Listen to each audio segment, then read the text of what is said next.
Alright guys, welcome to the first edited bat rep that I'm trying to do. So a few things off the bat. I didn't record audios in the game because I'm trying to figure out how I want to edit everything, and I'm hoping to improve on these with each edit. I do have about 2 to 3 pre-recorded games from before this one, but I haven't got around to editing them yet, and I'm hoping if this one works out okay, I can do them as well. Just kind of watch them back and kind of figure out from watching it what happened. So I'll try to post the list in the comments because I forgot to talk through them at the start of the battle, and that is a bad on my end. Anyway, let's get into this.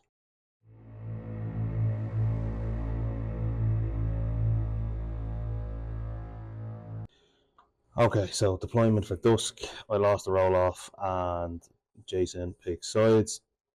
So the forest in the middle is a bit of a pain for me as I don't have base Pathfinder on a lot of stuff, unlike Chimera that I've mainly been playing since, I don't know, January maybe. I broken a still I'm doing air quotes for my gallant stand-in, which is now proxied by the Painted Invictus. And Cynthia Roscoe is my Blaze proxy. With Gallant having flight, I kind of felt like leaving him near the forest was the better idea, so I didn't have too much of an issue. Imperatus is out to the side, avoiding the forest with Hazaroth and the Eidolon because I didn't give it the flight head. Closer to the camera edge, past Imperatus, is a Ghast and some Dreadguard archers to proc the Accumulator Undead and get a free focus on the Ghast. Beside the Eidolon is the Dreadguard Sair, Odysseus, and the Seeker Adepts are in the back.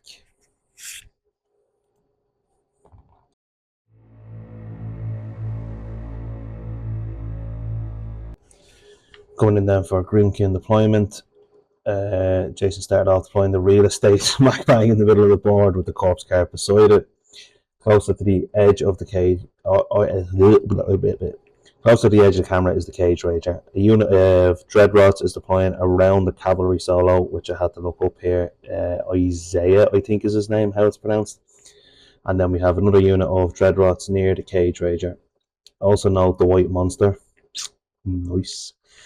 Unit 3 of Dreadrots is placed beside the corpse cart, and the Heretic goes between the Rage Cager and the house. I want to say it's Baron Tonic on the other side of the house and the corpse cart.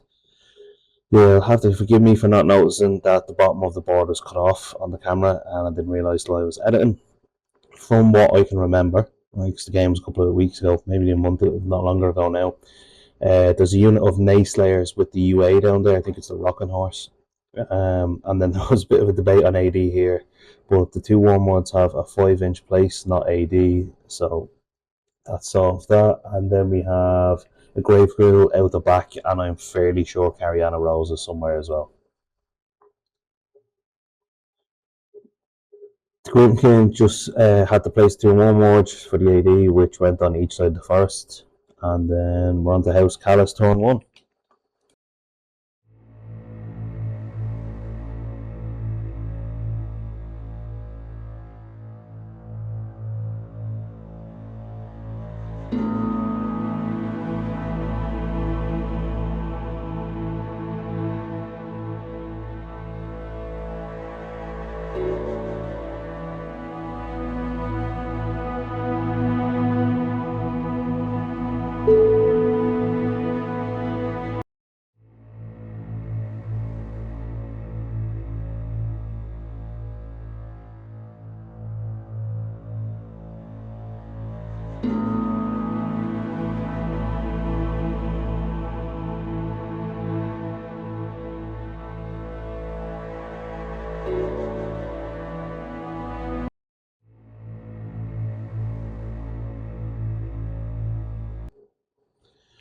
Okay, so coming in for House Callus turn 1, and having played Chimera for months prior to the Welsh Masters, it was a hard switch back to having to allocate focus rather than generating fury. Remembering to start off with the apparition on Hazaroth was a good starting point. So checking the threat range on the Wormwood, because it's Grymkin, and I haven't played them since the pre-January update, so I'm not really familiar with what they do. Pretty sure the delay here is me reading Gallant's rules. Checking threat range with the off-screen Dreadguard archers, the plan being to use the Deadly Domination shot on the Dreadrots. Watching this back, I spent way too long thinking in games. Activating Imperatus then and setting the Wildfire protocol and running. Check the new Welsh Master 6, they're pretty cool, thanks Martin. Void Shaper runs up behind Imperatus, going behind the Jack to avoid the Wormwood Drag. Hazaroth activates, cast Escort for 3 and Shadowmancer for 3, so I'm sitting on 1. Battle Group has Dark Shroud and Stealth. Forgot about how good Dark Shroud would be later on. He walks up onto the edge of the forest then. Mage Hunter Assassins run 12 inches up to the Cathedral. Constance cast Aegis for 2 on something I can't remember, and then we went on a tangent about the Heretic having Gallows and a 16-inch control, and he can copy spells, which I think is absolutely mental stuff.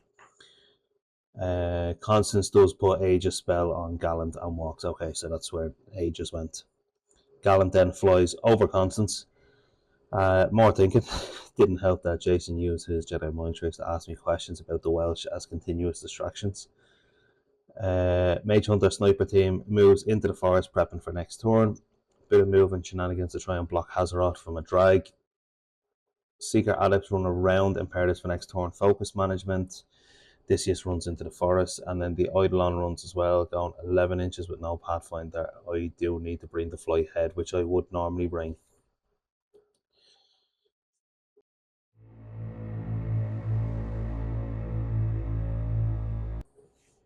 Alright, coming in now for Grymkin turn 1. Starting off trying to understand the massive threat range of Imperatus, sidestep, and the 2-inch move off of the Phoenix Projector. So the Nayslayers move 6 inches behind the massive obstruction, which you can't see because I clipped the edge of the board. They then repo further forwards. They feign death, so are knocked down and can't be shot. I think the UA gives them that. Wormwood definitely moved in the maintenance phase, by the way, both contesting objectives. Grave Ghoul finds a corpse, I'm doing air quotes here, I don't know where, and gives it to the Rage Cager. Isaiah moves over behind the church of what's happening now. The Dreadrots move up around the 50 mil objective. Other unit follows behind Isaiah. Cage Rager runs and royals. I think the corpse tokens are green on the models if you can see them. It was a nightmare that was between the house and the cart, not Baron Tunglick, which is now also running and roiling. The Dreadrots proceed to run off camera. And weirdly, the house is speed 5, so the mobile home runs and royals, which is terrifying, really. Corpse cart moves and also, air quotes, finds a corpse. Must be a graveyard we're in. Corpse bubble is up to 5 for armor now. Cariana Rose moves up behind the mobile home. Heretic moves into the back garden and puts Ignite on the house. He also casts Firewall. He also casts Firewall. Firewall! And drops a Fury. Baron Tunglick walks, then hops in front of the Heretic and drops an Acid Cloud. I don't know where it came from, but we can imagine where it came from, let's be honest. And that's the end of Grymkin turn 1.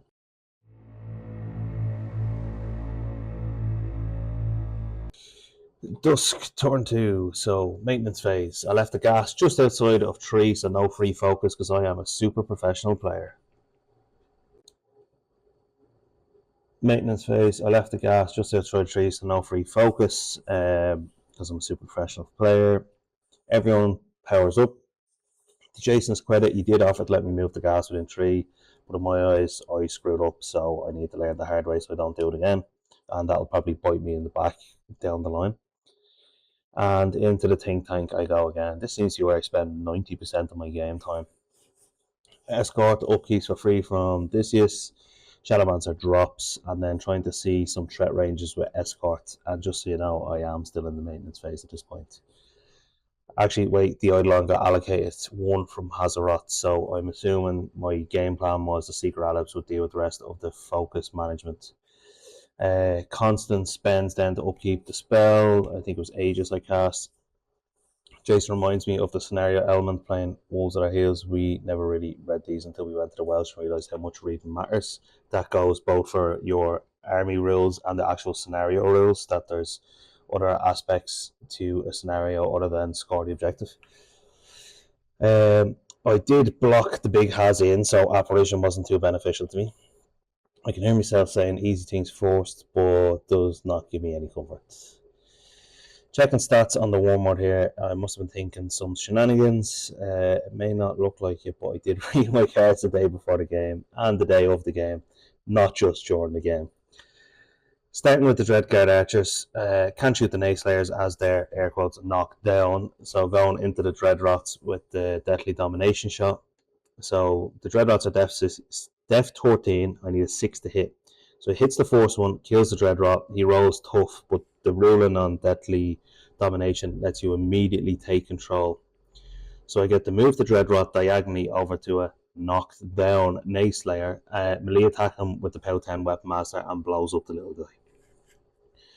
Shooting the second guy, misses a 6, and the same with the third. So I could have got rid of 3 of the Nayslayers here if I had been able to roll a 6 on 2 dice.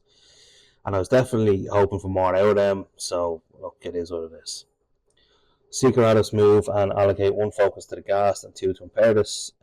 Trying out different dice. You can see me rolling here. They would have hit. So the Ghast moves his 8 inches up towards the Cage Rager, which is def 10, arm 16 with Impervious Flesh, which is absolutely bonkers. So not so worried about the damage here. It's more to do with the Fury management, because the Ghast has the Rune Spear gun. So I shoot him, and I take a Cage Rager, a Fury off the Cage Rager, and then I spend that focus, Fury, whatever you want to call it. I've taken it off the Cage Rager to use it to boost back into him, to roll 2 dice because of Imperious Flesh, and I do 6 to the 2, which isn't too bad. It's a start. Odysseus casts Ghost Walk on the Mage Hunter Assassins so they can walk through the church, also forgetting to add the Sire in the background for Stir the Blood, which may have helped. There's a good bit of measure here to make sure I can get in, and in fairness, looking back, probably could have just left the charge for another turn, as only 2 of the Mage Hunter Assassins got in, because I couldn't charge, I had to walk through the church. Like, having Ghost Walk is great, but doesn't mean you can see through walls. Smacking with the first guy with a non-charge attack into Isaiah and missed. Def 13 into Mat 7, hits with the second guy. Weapon Master POW 8 into arm 16. So going in at dice off 8. 8 drops to dice off 8. 8 drops the 11 to a 3. Okay, so I rolled an 11. So I got 3 damage. And then decap brings it back up to a 6. I need something like 14 health boxes left. So the Dreadguard Sire then moves up to fire the hand cannon in some Dreadrots. They're in range of the card, which doesn't matter because I missed on a 6, needing a 7. Mage Hunter Sniper Thing then moves up to the wall to throw a shot into Tunglik, who's def 16 on the cloud, which means I need a 9 on 2 dice. So I'm going in with the Phantom Seeker shot to ignore the cloud. I hit, I'm dice off 2, and I do 3 points of damage. He is a 5 health solo that gives a free upkeep. And that triggers my power move of back to the think tank. I do believe I had an idea to try and slam the Cage Rager back into the Heretic to give him a wake-up call. I did try to see, could I slam the Colossal, which is done right. It's Colossal, can't move out of activation. Wormwood has Prowl, so stealth in the forest, which is a pain. Forgetting that I took the free upkeep head and not true sight head or the flight head. The Eidolon has to move over the wall to get within 5 to shoot. So the Wormwood is def 7 with concealment. I'm RAF 5 and I miss on a double 1 here. Onto the second shooting attack, hits with a POW 14, boosting damage, which is dice off 4, removes the Wormwood. In killing the Wormwood, he got a corpse, and now there's more range on the corpse cards, which is just a pain in my Warjack's rear. Into the longbow stuff again here. The Void Shaper tries to get the ancillary attack on the Eidolon, and I can't get the range, so gives Imperatus a reroll with recalibration instead. Hazaroth puts Ghost Walk on Imperatus for 2, then runs to within 3 inches of the Jack and behind the wall. So Imperatus with Escort has an 11-inch charge, and I almost forgot to declare protocol here, which it's going to be the sidestep one. Retribution Protocol. 3 dice damage on the charge at POW 20 was dice plus 2. So sidestep 2 inches and take the fire damage from the firewall the Heretic put up and fails to break the armor. And I'm pretty sure I break the wall as a super heavy. I don't know how that works, and I forgot to look it up since doing the bat rep. So smacking the Cage Rager, I hit 1 dice damage. I was going into the Cage Rager here. That's what all that shenanigans was about the charge. Thinking I was 3 dice damage on the charge. Or maybe I walked in and smacked him. I can't remember. But anyway, it was 1 dice damage plus 4 with so Cage Rager had 26 boxes left. I debated boosting. I didn't, and I only done 10 damage to the 5, which got me the next sidestep into the Baron's face. So that's obviously what I was doing. I was trying to sidestep into Baron Tonic to get rid of him. And this is where I started to brain fart a bit. Shooting the house with the non-gunfighter gun, he's up to def 7. So I hit him. It's a POW 14, dice off 8, and it bounces. But it is AoE 2, so on Tonic, he's arm 14, dice off 6, needing an 8 to kill, bounces. On the Heretic, he's arm 17 with the cart, so dice off 9, does 1 point. Repeating the same again with the other gun, bounces on the house, bounces on the frog, and then proceeds to bounce off the Heretic, so no room to move in and smack the Heretic. I think the plan was to shoot the house, get the AoE on Tonic, remove him, then I could smack something again so I can move further in to actually get range on the Heretic to start smacking them.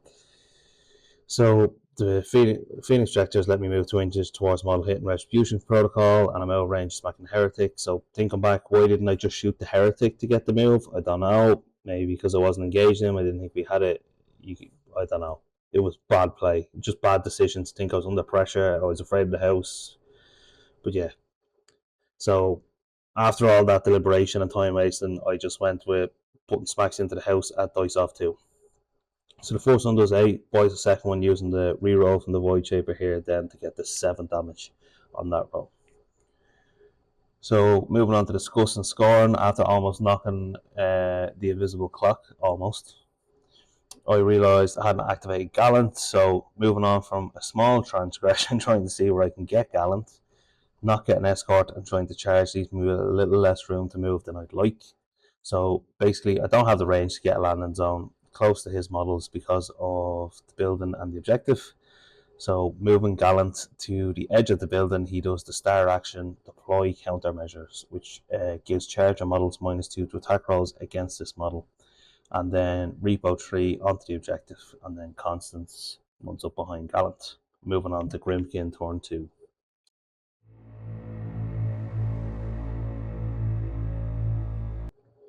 Okay, so starting with Grymkin turn 2.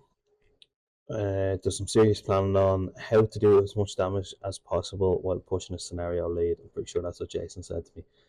So Arcana cards are also now being reviewed, which I totally forgot Grymkin had, and that they don't actually have like a feat.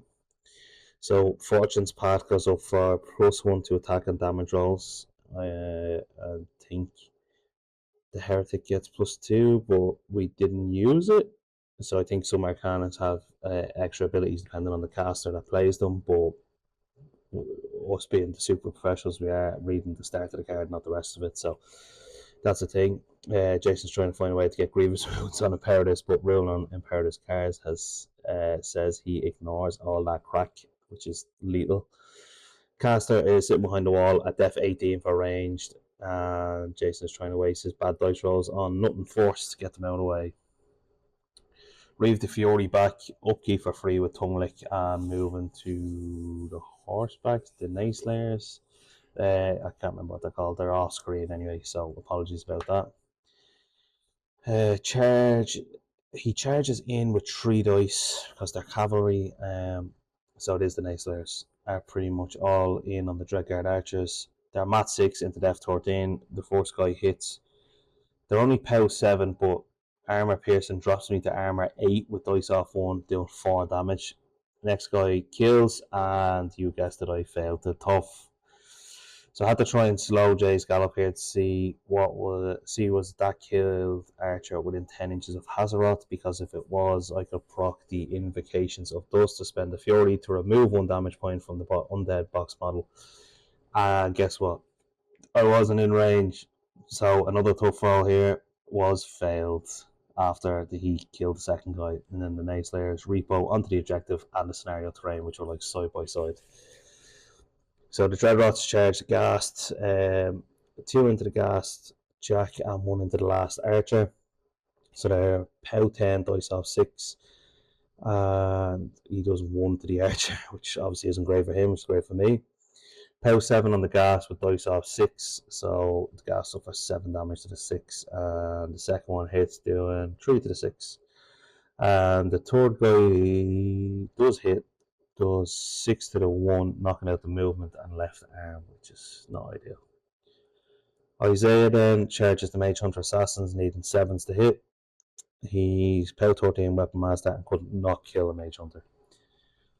Gets a corpse, which he then uses to boost the hit on the next guy, and then repeats again and finishes the unit. So if I had just waited a turn, probably would have been much better for me. Constance was not in range for a Requiem here, which again was a bad play on my end, and just shows you that reading your cards and checking your ranges on everything as you're moving is vitally important. And then Isaiah repos 3 back to the objective, out of the way, and the remaining Archer is contesting the scenario terrain and objective, thankfully, so that stops him scoring both of them. Shaping up now for the house to take out Imperatus and use up the Rekindled rule.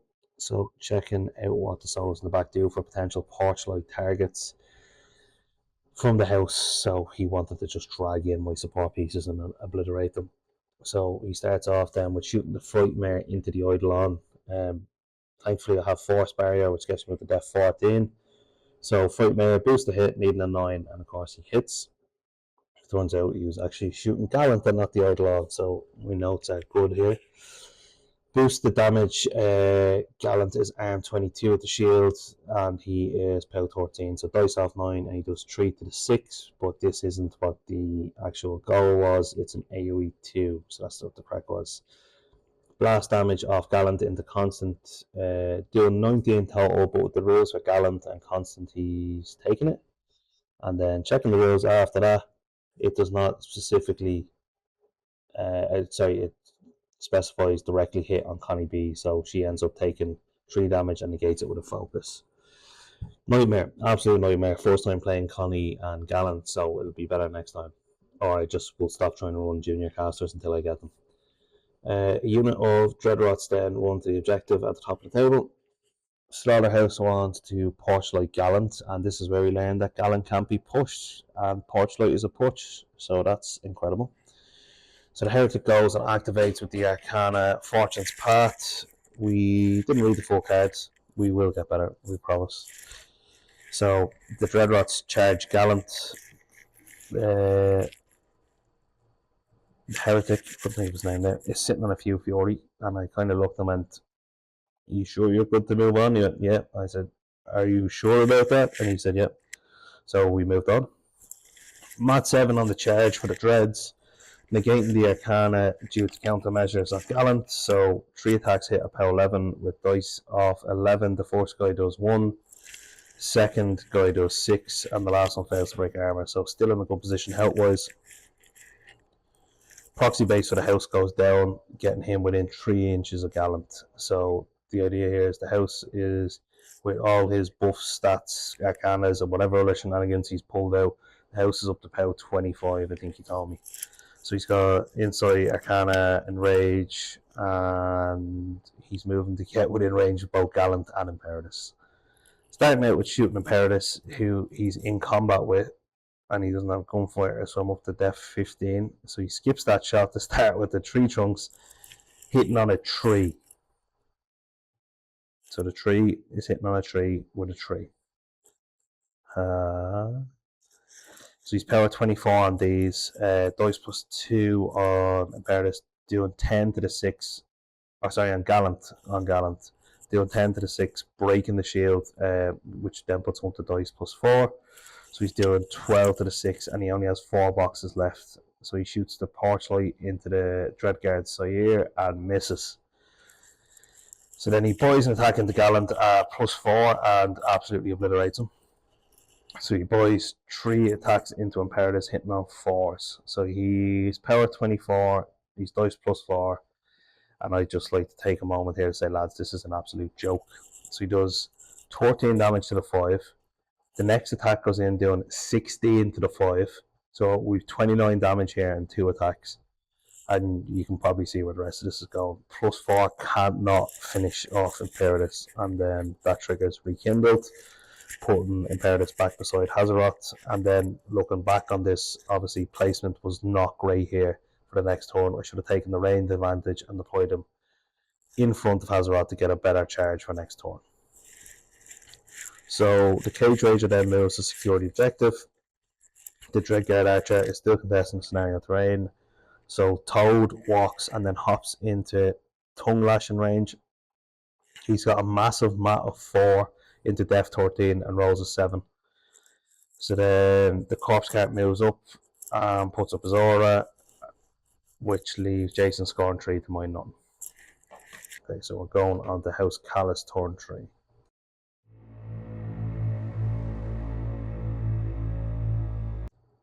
Okay, so House Callus turn 3. Starting off with Connie B going up to 4, Hazaroth goes up to 7, upkeeping Escort for free with Odysseus. So Apparition on Hazaroth moves him out. Gas gets 2 because of the Accumulator Undead, and he's beside the Archer this time, which is a total super play on my part and totally planned. Putting 1 onto the Gas, then 1 onto the Eidolon. The Secret Adept should be able to cover the spread from that point. So I'm trying to see with Escort, can Imperatus get out to touch things and remove them? So easy things first. It's always easy to do them. Archer hits the Nace Slayer, killing him. The Mage Hunter Sniper's team standing still to aim, doing a brutal shot on the Grave Ghoul. Dice off 6, needing an 11 to kill, and blows him away. And of course the Corpse Cart gets a corpse. Dreadguard Sire then charges the Frightmare, who is Depth 13, arm 18 with the cart. He hits his power 12 charge and Weapon Master with dice off 6 and does 4 to the 4. So Jason hit me with some real concern here, saying, "Oh, that's not good." Yeah, got that, pal. Thanks for reminding me. Which, you know, is almost as good as the game we played when he played a whopper turn of Infernos into me, slaughtered me, left me with little to nothing to play with. I think I might have had maybe 3 or 4 models left.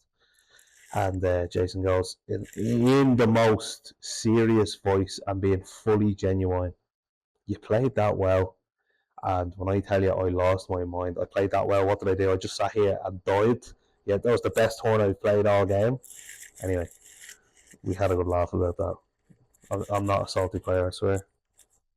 But back to this. Dreadguard Sire now shooting the hand cannon into the Dreadrot and misses with a Ravine shot. So I'm pretty much grasping at straws here. Jason is now realising that he's 1 Fury up with 1 Fury extra, when the tree branch could have dragged the model into hit with the Porch melee attack and kindly asked me to shoot the house with the gas to take the Fury back. Which I can't do since he decided to engage me, which is a real inconsiderate move because of course I would have helped him out there with his Fury management. Connie B is then charging into the Dreadrots on the objective. So charge attack I declared is on the knockdown guy because I wasn't paying attention. So obviously kills him. Second initial misses. Flashing Blade for 1 hits, no tough. Flashing Blade then gets a second guy as well.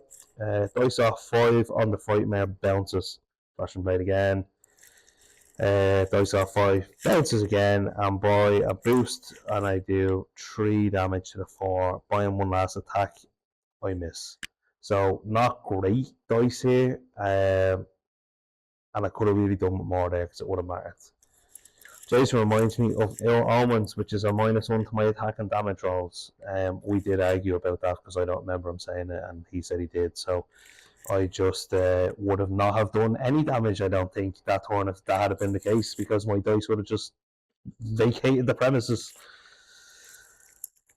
Hazaroth activates then. The Welsh Master fee token is down, so Escort is for models in the Spellcaster's battle group. Needs an 8 to charge, has a 10-inch threat. Setting up to charge the Heretic when Jason points out that there's a forest in the way. So instead, we're charging the house to try and clear the objective. I'm wishing here because I'm POW 15 against armor 22. So we're going in here, dice off 7. So the first hit is 3 to the 1. Second attack, bought into the Frightmare is a dice off 3. Bounce. And I'm not going to lie to you, I tilted pretty hard here. And there's probably time that I called it, but I didn't. And just dice not going my way and not being able to, kill things. It's tough. So bought an attack, missed. Bought an attack again on the Frightmare, hits doing 4 to the 3. Buy another attack, hits doing 6 to the 3, and the last attack doing 1 point of damage. So Hazaroth left the Frightmare on 4 damage. And I tilted hard enough here that I'm actually laughing. But I know I wasn't back then, and I'm fairly sure Jason was laughing, but he knew how bad I was tilted.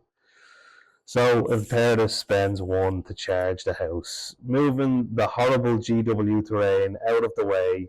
That was a forest because Jason won't print and paint the lovely Warmachine 3D trees. Sort your shit, man. So Mat 7 on Imperator hits. It's a power 20 on the charge. So it's dice off 2, doing 11 to the 1, which is not bad, but the house has 39 boxes left, or like 6 rooms or something. I don't know how that translates to rooms. So we kind of stood there sizing up the corpse cart, but Impervious Flesh, the corpse cart, and maybe the Cage Rager, because I've mentioned Impervious Flesh here. So I must have gone into the corpse cart because I rolled a double 1 to hit. So moving on to my shooting attacks then. Wrath 5, shooting the corpse cart, misses against a Def 16, and then proceeds to miss the next 3 shooting attacks. So Boy on the lead attack on the corpse cart, doing 6 damage on straight dice. Boy hits, crits, sets him on fire, and leaves him on 2 health. The corpse cart is on 2 health. You imagine if I could have just hit 1 more attack, famous last words. But at this point I was tilting, so I think my dice were afraid of me or something because they're just not helping out anymore. Eidolon still has to go, and I'm trying to see can I slam the corpse cart. If I can't kill the house, he kills Hazaroth. If I can't kill the house, I lose in scenario, and it's just a lose-lose here. So the Eidolon does not have the true sight head, so cannot charge through the forest, and he wouldn't have had the range anyway because it's a forest and I don't have Pathfinder. I played the Careful Reconnaissance card here. Look at me using my cards. And I used that to walk into combat with the Cage Rager. Very clever. Now remembering Fortune's Paths, which I didn't remember on the last few rolls, so the corpse cart would have probably been on more health, but I think Jason was just enjoying how tilted I was over a couple of dice, so he was too busy laughing at me to remember his rules. So I need a 5 to hit, boosting for the crit smite with the Eidolon, going in a dice off 4, and I do 8 to the 2, which slams him 3 inches into the cart. This is with the Cage Rager, and now we're trying to figure out collateral damage. So doing 10 damage to the Cage Rager, dice off 6 on the cart. So I need an 8 to kill the cart, and it bounced. It's just a joke. I need to summon the dice gods for a chat at this rate. I'm actually pretty sure I sat with my kids after the game, and I got them to roll the dice, and they're rolling 5s and 6s, and I'd pick up the same dice and roll a 1 or 2, and give the dice back, and they'd roll 5 or 6s. So I think there's something amiss with my inner dice chi. So onto the Eidolon shooting the Cage Rager, bounces. Second shot hits, doing 5 to the 1. I think I forgot about Impervious Flesh, so the Cage Rager would still be alive here, not dead. And then trying to understand what I could do to survive another turn. As we're moving the Cage Rager, Jason then realised that Impervious Flesh wasn't used, and we read that either way I lose next turn as the house literally just eats me. Hard game here. Thought I had him a few times. Dice definitely didn't help in some cases, and tilting didn't help whatsoever. And then I have a note here. The Eidolon is getting the fly head after this game because god damn that forest. Playing Chimera did not give me these issues. So look, it's my first game into Grymkin since the January update. Never mind or since last year. Never mind the mid-year update. It was a good game in that sense. I've a lot of learnings to take away. The likes of Requiem there with Constance, making sure that the infantry is within 10 of Hazaroth for invocations of Dusk. There was a lot of stuff I can take away from that game.